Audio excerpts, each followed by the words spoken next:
You're sitting at your kitchen table at 11 p.m. on a Tuesday night, scrolling through Zillow for the third time this week. You got $45,000 saved up. Your lease is up in 4 months. Your rent just went up another $150, and you're staring at this house, 3 bedrooms, decent neighborhood, listed at $385,000. And you're thinking, should I just do it? Should I just buy? Your real estate agent says yes. Your mortgage broker says rates might go higher. Your parents say you're throwing money away on rent, but something in your gut is telling you to pause.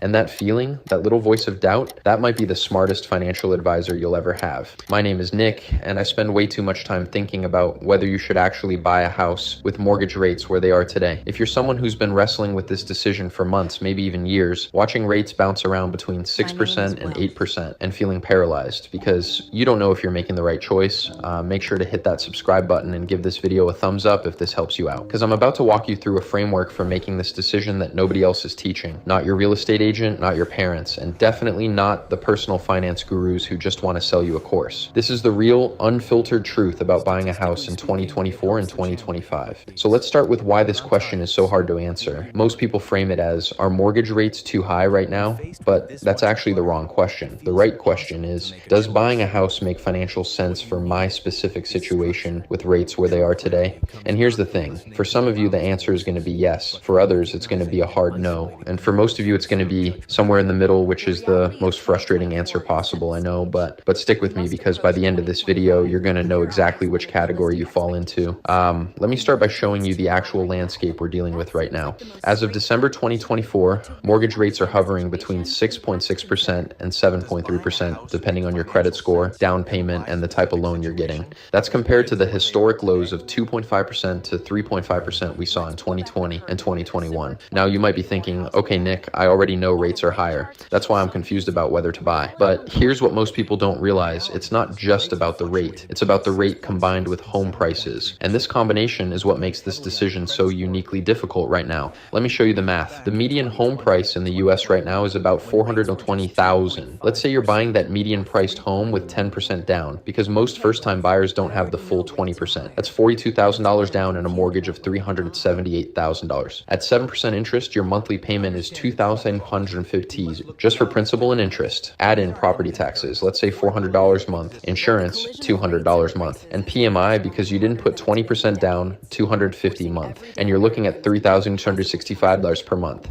Now compare that to 2021. That same house was probably worth about $340,000. With 10% down at 3% interest, your payment was about $300 for principal and interest. Total monthly cost was around $2,250. You're paying $1,215 more per month for the same house. That's $14,580 more per year. Over 5 years, that's $72,900 in additional costs just because of timing. Now here's where it gets really interesting. Most people justify buying by saying, at least I'm building equity instead of paying rent. And look, I get it. That's the narrative we've all been fed since we were kids. But let me show you what actually happens to your money in those first few years of a mortgage. On that $378,000 mortgage at 7%, in your first year, you're paying about $2,660 in interest and only $3,620 in principal. That means only 12% of your payment is actually building equity. The other 88%, it's gone, just like rent. In fact, in the first 5 years of that mortgage, you'll pay about $126,000 in interest and only $24,000 in principal.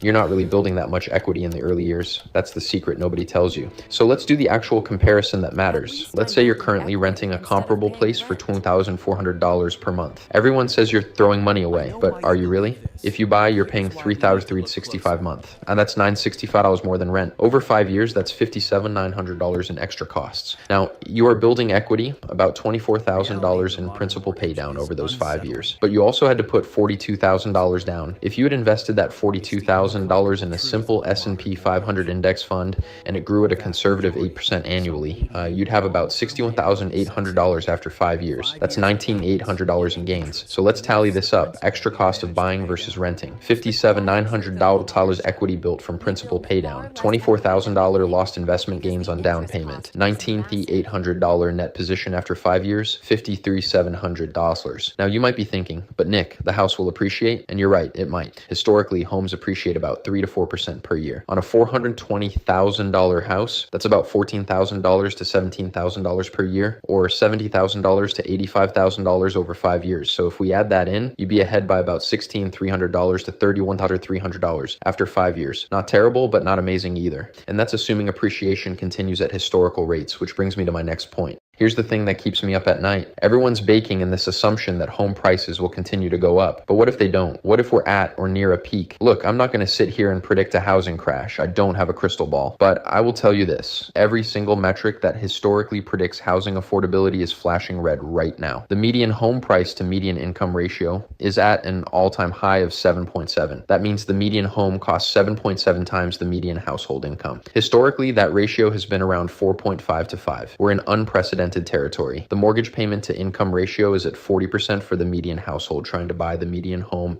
The traditional lending standard says you shouldn't spend more than 28% of your gross income on housing. We're way beyond that. Now let me talk about the psychology of this decision, because this is where most people get it wrong. There's this massive fear of missing out that's driving the market right now. You see friends buying houses, you see Instagram posts, you see headlines saying home prices reach new record highs, and you think, if I don't buy now, I'll be priced out forever. But here's what most people don't realize. FOMO is not a financial strategy, it's an emotion. And emotions are terrible at making six-figure decisions. Let me tell you about someone I know. We'll call him Jake. Jake bought a house in 2022 when rates were at 5.5%. He stretched himself thin to do it because he was convinced rates would never come back down and prices would keep going up forever. You know, he bought a $450,000 house with 5% down. Fast forward to today. Jake is house poor. He's living paycheck to paycheck. He can't save for retirement. He can't invest. He's stressed about his job because if he loses it, he loses everything. He recently told me, I wish I had just kept renting and invested the difference. I'd have so much more flexibility. That's the real cost of buying when you're not ready. Not just the money, but the stress, the lack of flexibility, the opportunity cost of every other financial goal you have to put on hold. Now, here's another trap I see people falling into. They say, I'll buy now and just refinance when rates come down. And look, in theory, that's not a terrible strategy, but let me show you why it's riskier than you think. First, rates might not come down as much as you hope. The Fed has made it clear they're not going back to 0% rates. Even if they cut rates significantly, we're probably looking at a new normal of mortgage rates in the 4.5% to 5.5% range, not the 3% we saw before. Second, refinancing costs money. You're looking at 2 to 3% of your loan amount and closing costs. On a $378,000 mortgage, that's $7,560 to $11,340. You need rates to drop enough to justify that cost. Third, and this is the one nobody talks about, to refinance, you need equity in your home. If home prices drop even 10% and you only put 10% down, you might not have enough equity to refinance. You could be stuck with that high rate for years. So let me break this down into 3 scenarios. You should buy a house with mortgage rates where they are today if, scenario 1, the long-term lock-in. You're planning to stay in the same area for at least 7 to 10 years. You have a stable job in a stable industry. You have 20% down payment saved so you avoid PMI, and your total housing costs will be less than 30% of your gross income.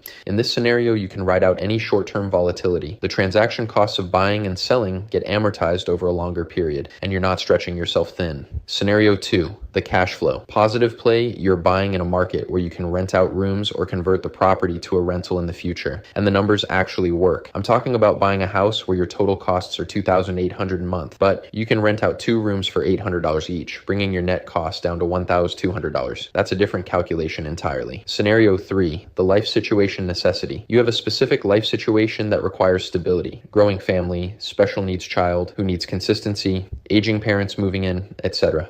Sometimes there are non-financial reasons that outweigh the math. That's valid, but be honest with yourself about whether this applies to you. You should not buy a house with mortgage rates where they are today if, red flag, Y1.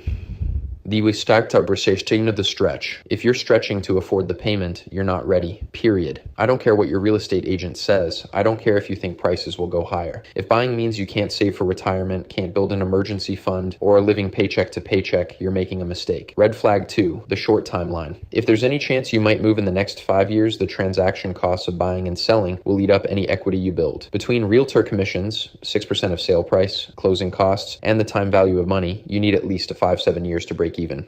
Red flag 3, the weak emergency fund. If you're draining your savings to make the down payment and you don't have 6 to 12 months of expenses left over in an emergency fund, you're setting yourself up for disaster. What happens if you lose your job? What happens when the water heater breaks or the roof needs replacing? Red flag 4, the market gamble. If you're buying purely because you think prices will go higher or you think you can refinance later, you're speculating, not investing. There's a difference. Now let me give you a strategy that nobody talks about because it doesn't make real estate agents any money. What if instead of rushing to buy buy, you spent the next 1 to 2 years optimizing your financial position? Here's what I mean. Let's say you're currently renting for $20,400 a month and you've saved $45,000 for a down payment. Instead of buying right now, what if you, step one, keep renting, but negotiate a longer lease or look for a slightly cheaper place? Let's say you get rent down to $2,200. Step two, take that $45,000 and invest $35,000 in a diversified portfolio. Keep $10,000 as an emergency fund. Step three, continue saving aggressively. If buying would have cost you $3,365 a month and you're renting for $2,200, that's $1,065 a month you can save and invest. That's $13,980 per year. After 2 years, here's where you'd be. Original $35,000 invested at 8% annually. $4,824 new savings of $27,160 invested with average returns. $3,200 total. $71,024. Now let's say home prices drop 10% over those 2 years. Totally possible given the affordability crisis. That $420,000 house is now $378,000. You can put 20% down, $75,000 to $600,000, avoid PMI, and likely get a better rate. Your monthly payment drops significantly. Even if home prices stay flat, you're in a much stronger negotiating position. You have 20% down, no PMI, better rates, and you've been building wealth through investing rather than paying primarily interest on a mortgage. Here's what I really believe, and this is going to be controversial. For most people watching this video right now, the financially optimal decision is to wait. Not forever. Not because I think there's going to be some massive crash, but because the risk-reward ratio at current prices and current rates just doesn't favor buyers. You're taking on massive debt, massive risk, and massive opportunity cost for your relatively modest potential upside. Look, I know this goes against everything you've been taught. Buy now or be priced out forever. Rent is throwing money away. Real estate always goes up. These are the mantras we've all heard 1,000 times. But here's the thing. Those mantras were created during a 40-year period of falling interest rates and rising home prices. We're in a different environment now. The rules have changed. And the people still playing by the old rules are going to get burned. So here's the framework I want you to use. Sit down this weekend and answer these questions honestly. Question 1. Can I afford 20% down and still have 6 months of expenses in an emergency fund? Question 2. Will my total housing costs, including taxes, insurance, maintenance, HOA, be less than 30% of my gross income? Question 3. Am I 100% certain I'll stay in this area for at least 7 years? Question 4. Do I have stable income in a stable industry with good job security? Question 5. Am I buying because the numbers make sense or because I'm feeling pressure from others or FOMO? If you can't answer yes to all 5 of those questions, you're not ready to buy. It's that simple. Let me paint you a picture of who should be buying right now. This is Sarah. Sarah is 34. She's a senior software engineer making $145,000 per year. She's been saving for 6 years and has $110,000 in the bank, $80,000 for a down payment and $30,000 as an emergency fund. She's looking at a $380,000 house in a city where she's established. She's been with her company for 5 years. She's not planning to move,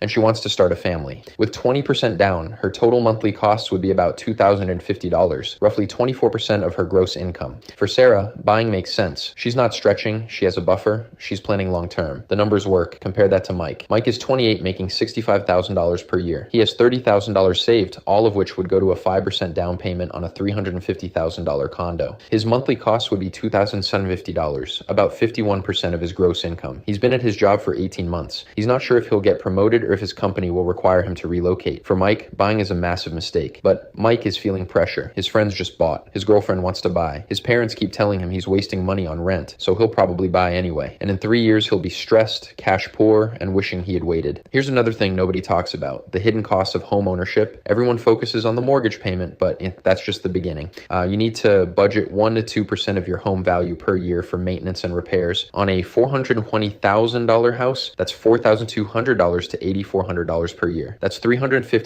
to $700 per month on top of your mortgage payment. The water heater goes out, $1,200. Roof needs replacing, $8,000 to $15,000. HVAC system dies, $5,000 to $10,000. Foundation issues, we're talking tens of thousands. When you're renting, you call the landlord. When you own, you pull out your credit card. And if you don't have that emergency fund, you're in trouble. And let's talk about something really uncomfortable that nobody wants to think about. What happens if your life circumstances change dramatically? Divorce, job loss, health crisis, family emergency that requires you to move. When you're renting, you finish your lease and you move. When you own, you're stuck. You either have to sell and pay 8 to 10% in transaction costs, or you have to become a long-distance landlord, which is its own nightmare. I've seen so many people get trapped by home ownership because life threw them a curveball and they didn't have the flexibility to adapt. That's not building wealth, that's building a prison.